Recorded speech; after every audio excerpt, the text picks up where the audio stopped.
Il fallait bien la menace d'une guerre pour retrouver ces deux-là côte à côte. Jean-Pierre Chevènement, fidèle à lui-même, François Hollande à la recherche d'une envergure nationale, bien décidé à jouer les premiers rôles parmi les voix qui s'élèvent pour dénoncer la guerre. D'autant qu'au sein du PS, les combats ont déjà commencé, peu à volonté, sur l'actuelle direction. La motion de François Hollande, telle qu'elle a été construite, en essayant d'agréger des personnalités, indépendamment du débat de fond, est à l'évidence une motion grand écart ou une motion fourre-tout.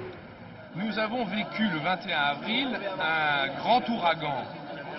La direction du Parti socialiste a ressenti une petite averse.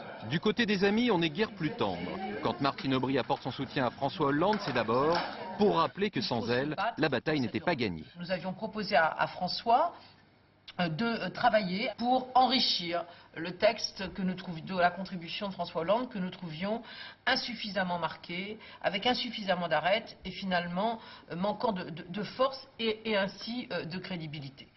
À l'approche du Congrès, en mai prochain, 5 motions s'affrontent pour obtenir le suffrage des militants. Principal danger pour l'actuelle majorité, une alliance des opposants. Moi je vous parle d'orientation politique et vous voulez que je vous parle de cuisine. C'est pas l'heure de la cuisine. Pour l'instant, c'est l'heure du débat et des votes.